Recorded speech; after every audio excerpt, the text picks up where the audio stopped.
My name is Brett, 33. I love my dog. I love Scruffy to rock every day.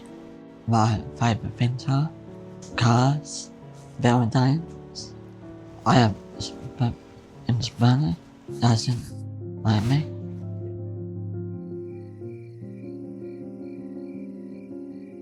I had him when I was relatively young. I was only 21, and then he became sick when he was around about 6 months of age, and that's when our journey began.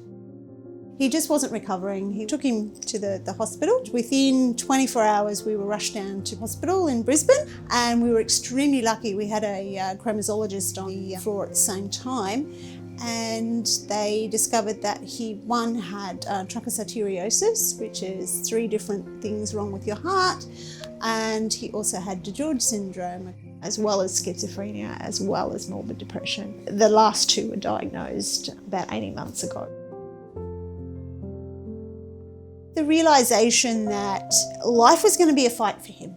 It was very much the unknown, but at no point was I scared. Okay, this is where we're at and how we're going to make it work. It was extremely stressful for all of the family because we were both young, lots of emotions, but at the same time, my focus was just on this child that needed that support. Oh look, proud mum moment was the first time that he stood. Brett never does things in a small manner. So he was 4, he climbed up on top of the coffee table and he stood and he took his first step. That was an amazing moment. And I'm standing there jumping and clapping and cheering, and because up until that moment we weren't sure whether he would actually walk. So, Big family. I'm very lucky. I have mum. Also, I just introduced Brett as himself. Right from the get-go, he was raised as an everyday child. He had the same rules applied to his sisters as applied to him. He had chores. He had to achieve things. Yes, there may have been slight modifications around that, but for the whole, he had to do exactly what the rest of the family did. He was always raised with the knowledge that he would one day go to high school. So I started planning when he was 6 what he would be doing at 18. I started planning at 15 what his life would look like when he first wanted to leave home. He eventually left home at around about 21.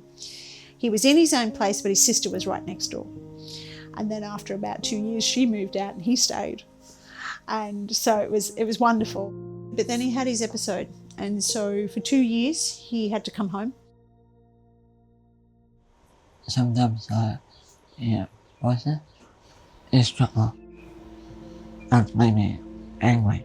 The voices that he had always heard since he was about 6 were very positive voices, suddenly became very negative ones, to the point where he was self-harming, he had suicidal thoughts. Because for Brett, the voices manifested themselves in TVs, fans, phones, radio. He literally demolished his home.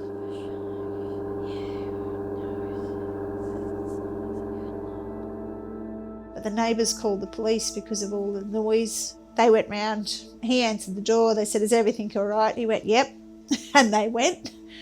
I went round the next morning just on one of those gut feelings to walk into a place where the windows were shattered, the doors were shattered, the TV was shattered, there was glass everywhere. He'd gone to work. When he came home from work, I noticed he was limping and I said, "What's going on there?" Took his shoe off and he actually had glass embedded in his feet.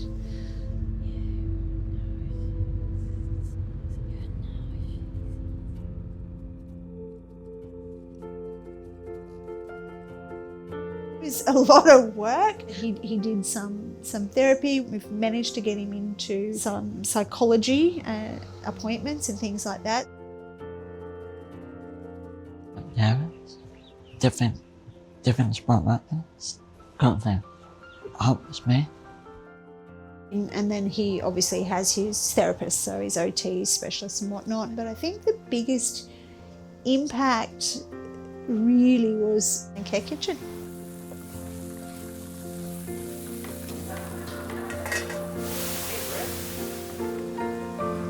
slowly grow back into that confident person in a safe and comfortable thing. Don't get me wrong, they've all played a part in his recovery, so it's really important to recognise that as well. But I truly believe that has seen him recover faster. Yeah, that's it. I'm not done. I'm sad. That's it. Right from the get-go, the chef comes in, they have a bit of a chat about what they're making. So there's lots of moving around the kitchen, talking to the other participants to ask for various ingredients because they're placed strategically around. So it's really encouraging that communication. I don't know, you can see it in his face. He just gets a real buzz. For him, the biggest part of it is not so much the making of it. Don't get me wrong, very rarely does stuff come home, but when he does and we say how amazing it is, the look on his face, he blossoms.